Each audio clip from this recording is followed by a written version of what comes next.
Hey folks, this week we'll be talking about the Spiel. Stick around.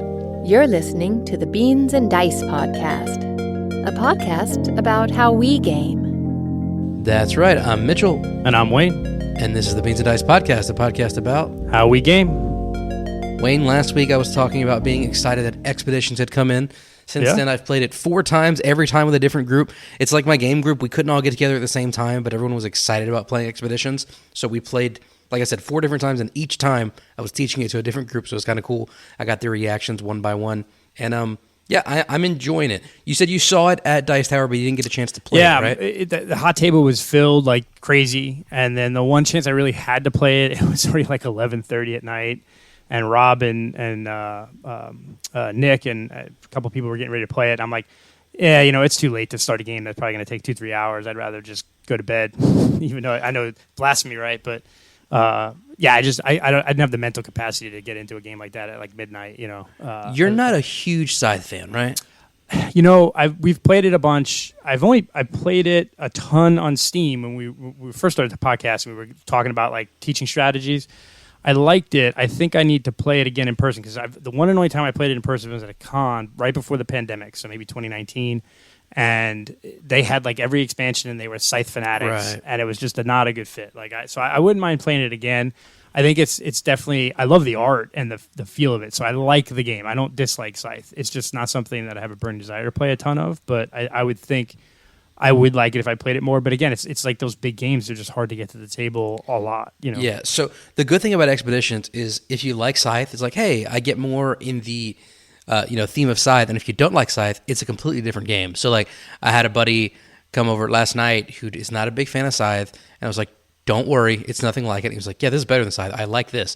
So there's, like, 3 similarities that I kind of pitch as being similar to Scythe. So the first is actually almost like the opposite of Scythe. So Scythe, you have to move your action token every round, every turn, and take a different action. In Expeditions, you move your action token every round, and you have to skip a different action every turn because you're doing every action that your marker is not blocking. So that's similar but different. You still have like achievements, like you're trying to get these goals to get stars out in Expedition, but the difference is you have to do an action to get that star out. So you don't just get to hit it, but then you also have to do this action, and it kind of forces you to go and explore and find that action, and then vanquish to get rid of the corruption there, because it's like these little tokens that block the actions. Right. And the third similarity is there is a scoring multiplier at the end of the game, but I mean, that's not like a Scythe mechanic. That's just a game mechanic. But other than that, it's a very different game. It's kind of it's hard to fit into a mold, but it's, in my opinion, it's almost a deck building game. The cards are super, super important. You're tucking cards to get either in-game scoring or ongoing powers, and at the same time, you're having to make this decision: do I want to tuck this card now, or do I want to keep it and be able to use it for its ability? Almost like a Red Rising feel, but in a much better way. There is still a very deep deck, but you don't need to see all the cards because they all do relatively similar things. So I would definitely recommend it for Scythe fans and non-Scythe fans. Yeah. It also just goes to like if what is it, like $60 or $70 for the base game and then $100 for the one with the metal mechs. It's gotten to the point with the price of some of the games where I'm just like, I own 500. Am I going to go out and buy Expeditions and play it? Probably not. But now I know Nick has it, so I'll at least get a play of it in. But I'm not looking to run out and buy it just because I think I already have games that kind of are similar, and I'm not, I think I'm in the mode of buying used games or older games because they're cheaper, and I'm just not looking to spend $100 on a new game. Same. But it definitely. The thing about Scythe, though, the thing about Expeditions, I mean, is, the big thing they advertise is the mechs, right? And they have the Ironclad edition with the metal mechs. My buddy Doug, last night we were playing, he made a good point. It's like, the mech doesn't do anything. It's just your meeple. Like, literally, it could be a meeple moving around. It's just, because it's Stonemaier, and they're going to make everything. Right. And another thing is these huge hexes. It's such a table hog. And because it's one of those games where you're laying out and exploring, it's not on a board. So, like, if you set it up and you're like, man, I don't have any room, you can't really move the whole thing. So there's a couple things like that are wonky, but I think the gameplay is solid. Yeah, no, I definitely, everyone that played it, and then, Rob played it and really liked it, Nick and them at late night. I think it took them like 3 hours, but that's with the teach and learning it from the go. So it's definitely, a game that I'm very interested in trying. I want to play Scythe and that. But it's just hard. Like I have to use somebody's copy because I'm not going out and buying Scythe. Because again, if I buy Scythe, I have to buy everything. Because the modular boards and other stuff add to the game, right? So you could just buy the base game, but the expansions are so good. But yeah, no, I have everything Scythe. I'm a big Scythe fan. Yeah, I mean, I want to get back to playing it, and maybe we get a couple of async games on Steam going or something. But yeah, it was fun. I definitely What about you? What you been playing? So I could go back through all the million games we played at the Dice Tower, but what's interesting is I think having my wife and kid at the Dice Tower, and then I kind of snuck him by the outside of the thing. So he looked in, he saw the library, he saw the people gaming, and we kind of snuck in a couple of the dexterity games while they were leaving. I think it sort of ignited in him, oh, wow, this is really cool. Like, he kind of, I think he's edging that he wants to go to Dice Tower in the future because since we've been back, he's been wanting to game more and more. I used to have to, he's 9, right? So he wants to be on his Switch and his iPad and, go run out and play soccer or something like that. So board games aren't necessarily we kind of played a lot of games at 5, 6, 7, especially during the pandemic. And then once we went back out into the real world kind of thing in the last year or so, he hasn't wanted to game as much. But since we've been back for the Dice Tower, he's wanted to game every night. He'll be like, "Hey, Dad, you want to play a game?" Oh, okay, great, yeah. So we've played That's awesome. That sounds like heaven. I can't imagine. That's great. Yeah. So it's been good. So I played a bunch. We played Trekking the Parks last night. We're gonna play Trekking the World tonight. We played a lot. We're kind of getting back into played a bunch of kids games, right? All going through Catan Junior and Ticket to Ride Junior and stuff. But then he's like, "Well, can we do Ticket to Ride New York?" Yes, we can. And if Trekking the World goes well tonight, we can play regular Ticket to Ride, and I can get rid of my Catan, my Ticket to Ride Junior after this. And then despite it being just a disastrous experience, we played the game Fiction. You probably listened to the show last Thursday. If you didn't, then Fiction is like a not Sudoku. What's the 5-letter word thing that you have to guess? Wordle. Wordle. It's Wordle, but the person running the Wordle is lying to you. It's what? Horrible. Yeah. So Carlos bought it, and we played it. He played it 3 or 4 times. So it's like a mastermind, but you lie to them. Yeah. It's pasted on theme. Anyway, we talked about it on the live show, but it doesn't work well because Wordle is hard enough as it is sometimes. And then the premise is that it's supposedly words from famous books Alice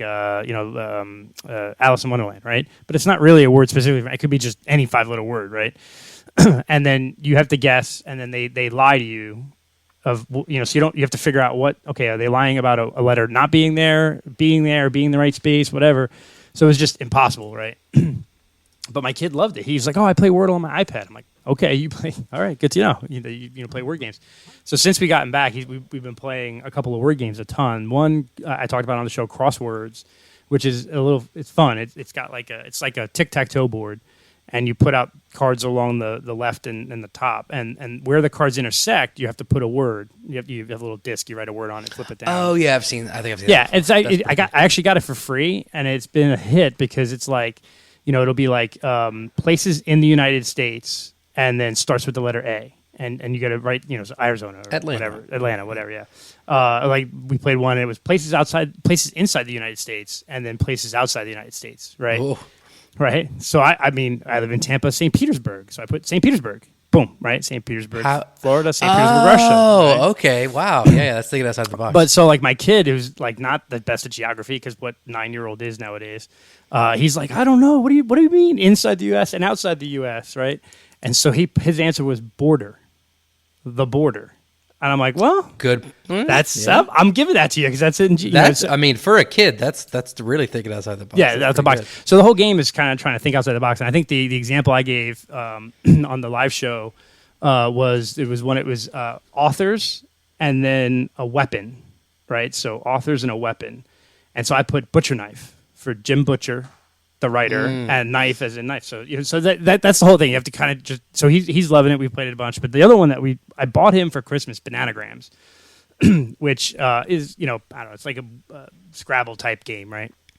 It's literally in the shape of a little banana pouch with a million little Bakelite tiles in it with letters, and you have to try to. You start off with 20 letters, and you have to use all those. And if you use all those, you get to grab more. And once you've finished all the tiles, you win, right? Type thing. And it's just been fun. He's actually pretty good at it.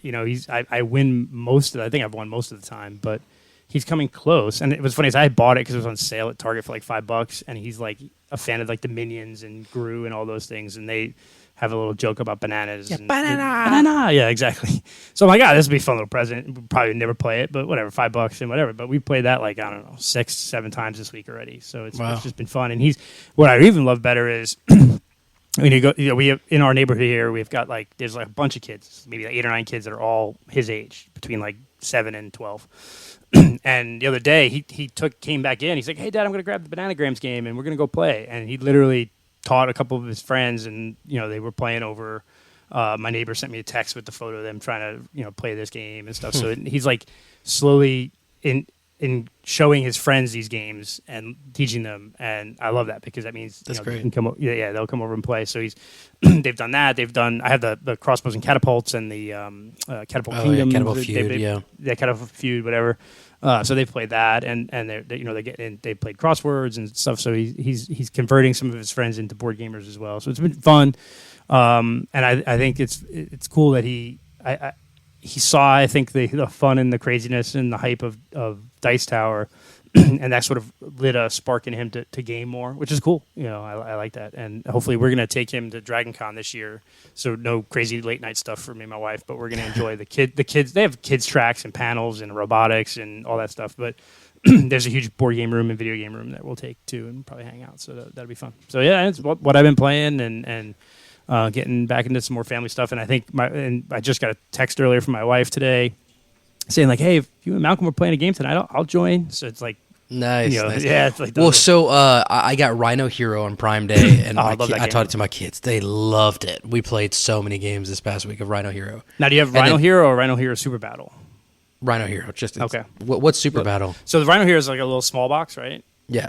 Okay. The Rhino Hero Super Battle is in a bigger box, and it comes with bigger tiles, and what you do is you have a little superhero, and you put your superhero on the building you're making, and every round you have to roll and move him up or down. And if two superheroes like land on the same row, you have a roll off where the loser has to move it, and you have these like little monkeys you can hang on the side to try to tip it over. So it's kind of like takes Rhino Hero and kind of amps it up a little bit, where you have this battling where you have to constantly go in and like use your fingers and get into the thing to grab your little meeple and move them up around level and place them. So it makes I gotta look for that. Yeah, it's Rhino Hero Super Battle. It's like an upgraded, it's like a little souped up version of Rhino Hero. So both of them are great. I love them both. Yeah, we play Rhino Hero a lot. So nice. So this week, as always, we will be keeping our finger on the pulse of board gaming news to try to, increase our views. Not really, but, we've been talking about the Spiel lately. So, the Spiel winners were just announced. And I feel like every year, whenever it's announced, it's such a big deal. And we're like, oh, yeah, this is going to be a hot game, blah, blah, blah. And then, it's like a 50-50 shot whether or not you even know what that game is by the next year. Yeah. And I came across this article that really... it complained about that, like we all do, but it really kind of, I guess, reminded me what the Spiel's about, and it's titled "The Spiel des Jahres Doesn't Deserve to Be Board Gaming's Biggest Award in 2023."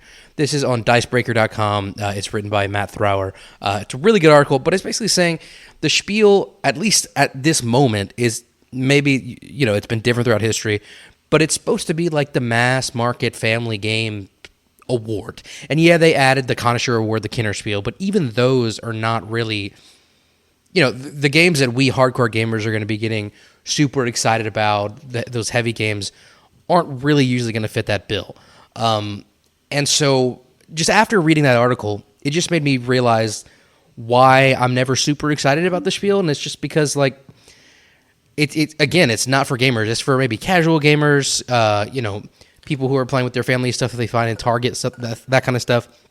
And I think it made me feel okay with just, reverting to BGG or the Dice Tower or Origins or some of these other awards to really be a better focus of what I should be on the lookout for. What about you? What's your thoughts on that? So I have both sides of that. I think it's gotten a little bit away from... So has the Kennerspiel and the Spiel des Jahres moved away from what we want games to be, or have we moved away from it? Is I think about a thing is, I think. Excuse me. Yeah, I think the German game market is wildly different than the American game market, right? So in America, board games is a very niche thing still. I mean, it's still crazy niche, right? In Germany, it's huge. right? I mean, and trace back to after World War II, when they didn't want to play the traditional war games, the risks type games that were popular. So they've developed their whole, that style of game that we call a Euro, right? And it's big there. When a game wins the Spiel des Jahres, they're going to sell 100,000 copies in Germany, right? Because everyone's going to buy it. That never has been the case in America, and so I think it's always been. And this could be a bit wrong, but I would think that the German game market in general has always been more about family weight games or mid-weight games that the entire family can play, because they do play as an entire family. Like in a traditional German household of gamers, you're going to have grandparents and parents and kids all gaming together. And I don't think that's as common. It's common, but it's not as common in America that it is in Germany. So the games are always going to be lighter than we as the American, especially in our, the Beans and Dice crew or the, Dice Tower or BGG, we're all already gamers. We're hardcore gamers. We want more complexity. It just goes back to the whole light, I joke with Rob all the time. He's always like, well, it's kind of light, it's light. It's the midweight, and I think ultimately a lot of times games that we view as light or midweight are really midweight, and midweight is what they're looking for. They're looking for the game that the entire family can play.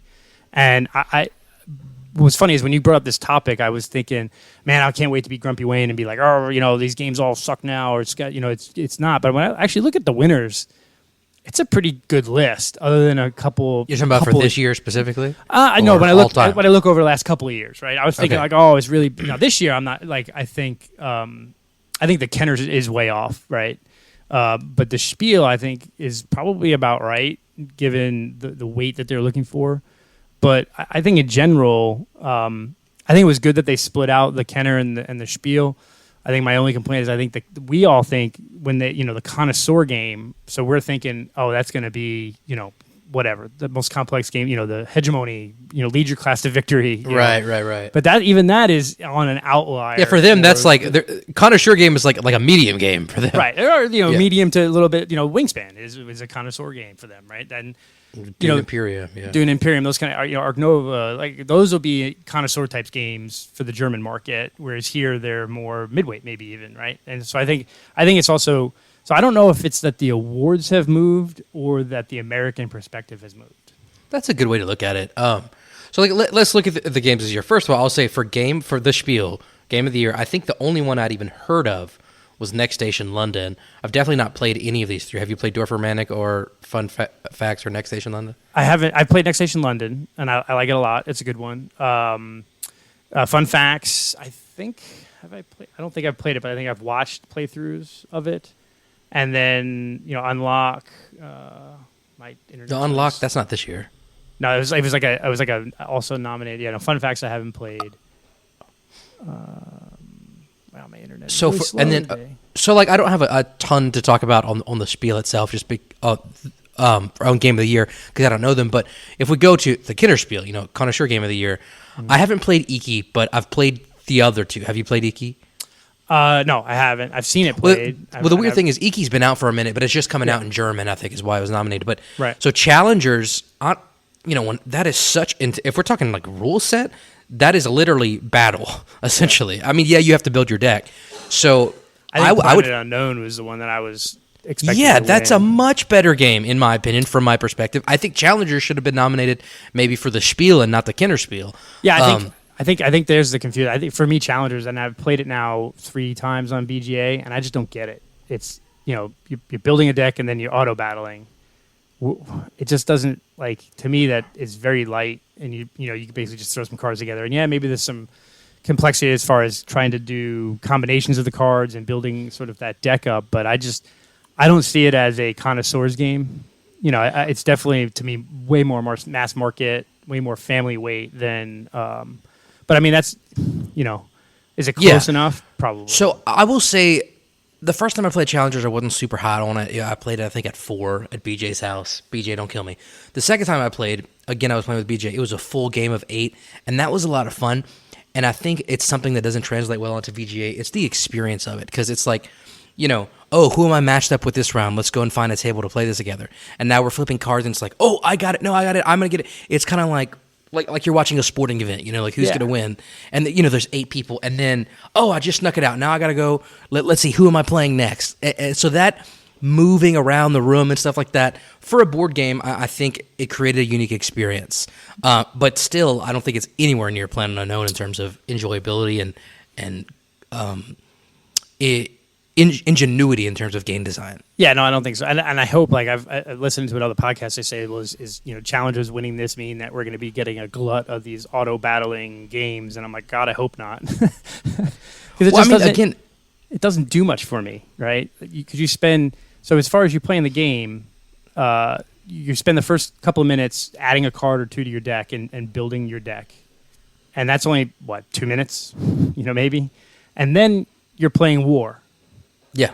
You're just flipping cards to see who's got the higher number, basically, and then maybe you do some flavor text. But so definitely not enough complexity there for me to. Well, I mean, I do think that obviously the deck building is the most important part. It's really the only part where there's strategy, and so it makes you really think hard about those decisions. But yeah, after that, it's kind of just like running a program to see if there are any bugs in it. Yeah, yeah.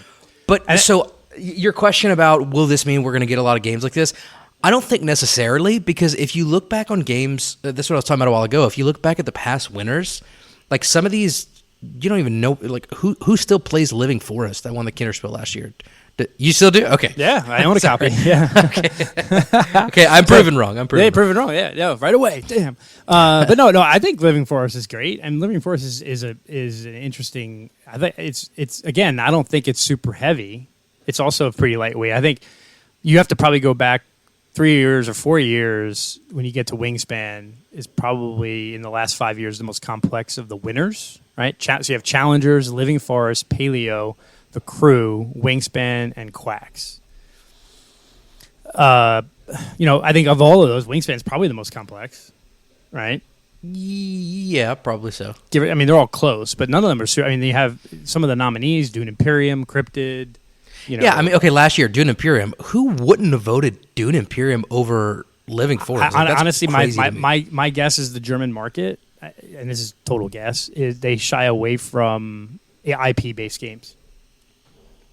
Maybe a little, sense. That's probably why Dune Imperium may be a little too complex, a little too hard for them. Not, generalization, obviously, there's probably 1 million people in Germany that played Dune Imperium, but as far as the winner, they're looking for a game that is, even if it's a connoisseur's game, even if it's a more complex game, it's going to sell to a wide audience.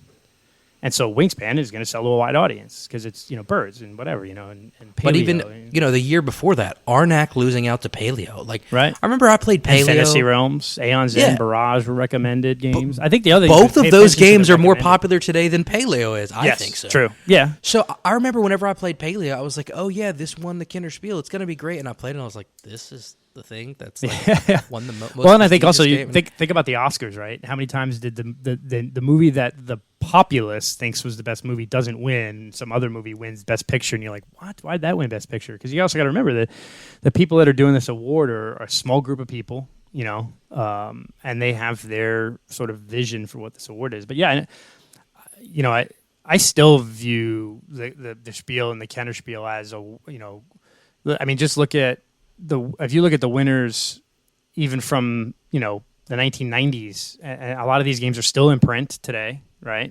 A lot of them are still popular today. Tikal, Elfinland, Mississippi Queen, El Grande, Catan. From the 80s, from the 2000s, Turning Taxis, which is really a Ticket to Ride. Carcassonne, Dominion, Dixit, Corkle, Kingdom Builder, Camel Up. Those are all. When you look at all the winners in a list, and I think that's what really, before we got on the call today, I was like, well, let me pull this up, and I'm like, wow, that is a pretty impressive. Like, if you wanted to create a board game collection, if you went and bought most of these games, that's a pretty good collection of games. Fair enough. Maybe not Micro Macro. Who's playing? Yeah, there's a couple of games out there that are a little weird. And I think that's what the Challengers is sticking out for both of us. When we were thinking about making the Spiel a topic today, we were like, Challengers just seems way off for the Kennerspiel. But BJ's gonna kill us. He loves Challengers. He's running a tourney of Challengers at Solo, actually. So, yeah, it's not that I dislike the game, right? I like it. I just don't get it as far as a Kennerspiel de Jars winner, right? Yeah. Like you said, I think it's more of a Spiel winner. And it's also the game that I think it really depends upon the group. You got to have a big group of people. So it's a convention type game. It's a party. It's almost like a party game. Exactly. That's a good way to look at it. Yeah. To Which me. even more so means makes me think it should be in the Spiel and not the Kinderspiel. Not the Kinderspiel, yeah. And yeah, but I mean, I think, yeah, I think it's probably a little. What's funny is I've seen people complaining on the forums, right, on the Discord servers from the various podcasts or even Facebook pages, like, you know, and so I think it would be interesting to see if people really looked at these lists and in their mind said, is this more about how my tastes have changed than theirs? Like, you know, when you look at this list, there's a pretty decent consistency on the level, the complexity of the games that win, right? So, like you said, Paleo over Dune, right? Well, we would all put Dune over Paleo, right? But Dune is a bit more complex than Paleo, right? Oh, yeah. And so I think you can say that the judges maybe said, well, Dune's a great game, it's a nominee, but for us to have a wide audience within Germany, Paleo's the better game. Yeah, and you know, you're making a good point about, you know, taste changing and their the judges not. But I feel like, you know, if this award is going to be seen as, you know, the international standard, you kind of have to take international communities into account. I mean, I guess it depends on how they're looking at it. Are they looking at it? Yeah, I don't think they look at it that way. I guess they're looking at it for Germany. Yeah, they don't. We look at it that way, and they don't. I think we as a gaming community in America and other countries have adopted this as the pinnacle awards, right? Because it's probably one of the oldest. I mean, the first one was 1979, which is a great game, Heron Tortoise. You know, still in print today. It has been, you know, reprinted multiple times. But and 1980 Rubik's Cube won. Rummy Cube. Oh, sorry, that's a special award. Never mind. Yeah, it's a special. Yeah. Rummy Cube won and Enchanted. You know, so Scotland Yard, 1983, game that's, you know, mass market, still in print. But so we adopted their award system, right? They never build themselves as like the world's best board games. They're saying these are the best games for the German market. Right. These are maybe I could be wrong, but it seems like that's a good point. We adopted them and we've changed. You know, it's like it's not you, it's me. But what you're saying is we need to write a breakup letter to the Spiel and instead just listen to, you know, the American ones, which honestly might make some sense. Yeah, and I think there's, you know, it's interesting. I got to find it. I was listening to Rado's podcast, and he's on boardgamegeek. Apparently, there's a forum or a page where somebody amalgamates like everybody's top 10 list of the year from like all and like the top 200 like YouTubers and content creators and Dice Tower and whatever, and he has like this like amalgamation of all the games and then does some math on like which ones or, you know, whatever. That might be a better view, right, of what's the better games. Certainly, we know that I can't remember the name of them, but France has a board game award that's pretty popular and big. You know, the UK Games Expo has their own awards now. Dice Tower does. You know, there's probably you could come up with a list of 10 awards, and if you took all those 10 and amalgamated it, that might be a better view than just what's going to be popular in the German market. And I think part of the reason why we don't even know half these games is they're not here yet, right? They've been released in Germany, and it's at least a year before it comes here. So we go, what do you mean this game? Especially the kids' games. Good Lord, I never know any of the kids' games. There was one last year I had seen it only because I had seen it at Gen Con. I think it was Magic Mountain was nominated last year. Mm-hmm. Yeah. Oh, it won last year. Yeah. Which I played that game, and it's actually fun. It's definitely, oh my God, super light. I don't know if it's basically like Plinko, right? Yeah, exactly. Yeah. But so I it would be interesting to see that amalgamation. I'm sure they're out there, but I think if I would, anyone who's upset at this Kenner Spiel or the Spiel des Jahres winner, pull up the list of all the winners throughout time and look at them and really think about like how similar or not similar they are. What are the commonalities? And I think it really is our tastes have skewed heavier, and they've been pretty consistent. And I think part of the reason why they created the Kenner Spiel was because in an attempt to appease the markets outside of Germany. Because that makes sense. That makes sense. But what I'm wondering now, as we're talking about it, so these games, and as we were looking at the list, you're right. I was a little bit wrong. A lot of these have staying power, but do they have staying power because they won the Spiel or on their merit? Some of these games are big games, but are they actually all good games? I think most of them are, yeah.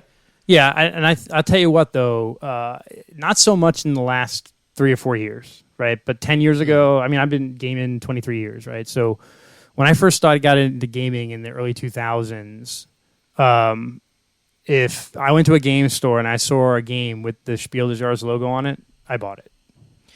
But also, it makes sense because back then, YouTube wasn't a thing. So Right. how else do you learn about what other people think are good? Yeah. And I think that's why you look at it like Istanbul, Village are in my top games of all time. El Grande, like the Kingdom Builder. Alhambra. Those are games that when we went to the game store before YouTube and the content creation, the Dice Tower and BGG was like what they are today, if it had that logo on it, we were buying it. So I think that, again, that's another point of what's changed in the American market. We have this now, right? We have what we're doing, what a million other people are doing, all the YouTube shows. And I think, I go back to my one friend that's been to Essen, and how he described it was it's a big buying fest. Like the Germans, when they go there, they may not buy as many games. He said what he thought he saw, and this is, again, slightly before the pandemic, so who knows if it's changed, but he's like, they may not buy games all year, and they go to Essen and they buy a year's worth of games. He's like, there were people that had carts and they were loading it up in their car and, driving back home. And he said, so instead of us who go to local game stores and buy games all the time, instead of us who go to Amazon and buy them all the time, he said he thought that a lot of the German folks would, or even from other areas right around Germany, they would go to Essen and they would demo games and buy games, and that was all they were doing, was demo and buying. And if you're at Essen and you put that Spiel des Jahres logo on your game, it's selling out, right? Whereas if you have a Spiel des Jahres winner at Gen Con, it's not necessarily going to sell out unless it has the hype from other sources, I think, now. So I think that's probably a difference now, is the Spiel carries weight, but it doesn't nearly carry as much weight as it did 10 years ago here. Yeah, I agree. So. I think that's kind of a good way to put a button in this. Yeah. Cool. So I think for next week, you guys have planned a special episode about a Dice Tower recap with the rest of the crew, yeah? Yeah, maybe, or I think maybe trying to figure out the Dice Tower Awards and do our predictions on the Dice Tower Awards. There was some talk in the show about that. Wait, they didn't announce that yet? No, it's at Gen Con. That's right. That's right. It used to be a Dice Tower. It used to be a Dice Tower, yeah. So we still have to do that. So I know the guys are interested in that. But I think, so I always like to put it out there. Those of you that are listening to the podcast, make sure you join our Discord server and give us your thoughts. Is it that the Spiel has changed, or is, when you really look at this list, is it you that changed? And just pull up the list on BGA of Spiel des Jahres winners and the Kinder Spiel des Jahres winners over the last... BGG. BGG, yeah, sorry, what did I say? BGA. BGA. There you go, BGG, they're close enough. But yeah, put it up on BGG and actually look at those lists and give it a good look and say, is there consistency there or not? And give us your thoughts about where you think the award is as far as its power for selling the games. So cool.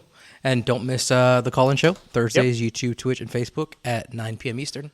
Yep, that's it. That's this Thursday, and I think maybe this Friday, the 21st, might be a RPG night show with Ron and you with and Ron Carlos, and Nerdy Weds, maybe. Yep, William from Nerdy Weds, I think. So we had hoped that the 21st would work out, so we'll see, but that should happen as well. So. Cool.